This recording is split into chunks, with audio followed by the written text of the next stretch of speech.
En Occident, certaines jeunes filles ont pour habitude de préparer une layette pour le bébé, qu'elles espèrent avoir un jour. Avec beaucoup d'amour et de patience, elles confectionnent de jolis vêtements et les rangent dans un coffre ou dans un tiroir à côté de toutes les choses qui s'y trouvent déjà. De la même façon, le Seigneur Jésus-Christ, notre Sauveur, a commencé à penser en nous et à préparer pour nous de nombreuses bénédictions, bien avant notre naissance et même avant que nous n'ayons été conçus.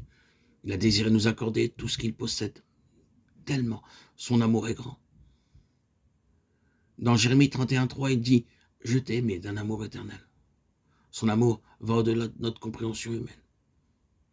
Il est si grand qu'il ne peut être compris par aucun de nous avec des sentiments naturels. L'amour de Christ surpasse toute connaissance. Éphésiens 3,19.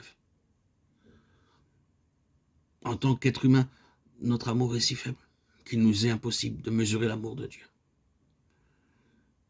Nous mesurons l'amour de Dieu d'une mauvaise manière, c'est-à-dire selon notre standard, et c'est la raison pour laquelle nous traitons son amour si légèrement.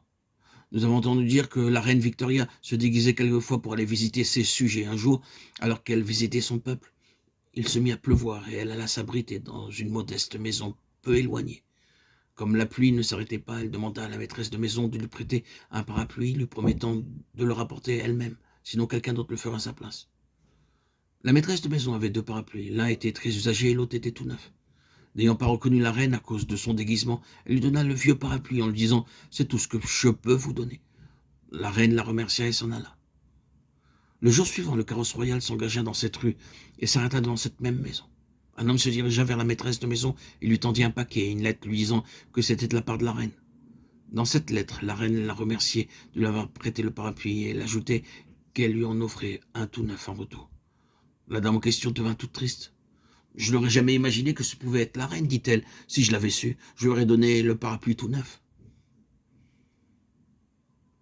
Nous ressemblons à cette personne dans notre comportement à l'égard du Seigneur Jésus. Le Seigneur est venu vers nous comme une personne ordinaire, il devint un homme semblable à nous. Il s'est humilié lui-même et a pris la forme d'un serviteur. Personne n'a reconnu sa majesté. Cependant, il est le roi des rois et le Seigneur des seigneurs. Notre grand Seigneur nous a aimés d'un amour éternel et nous prépare pour le royaume à venir. Nous pouvons changer, mais sa volonté et son amour ne varient pas. Il désire répandre son amour sur nous, maintenant et pour l'éternité. Et c'est la raison pour laquelle nous sommes appelés l'épouse de Christ. C'est le 7e nom qui est utilisé dans l'épître aux Éphésiens pour désigner l'Église.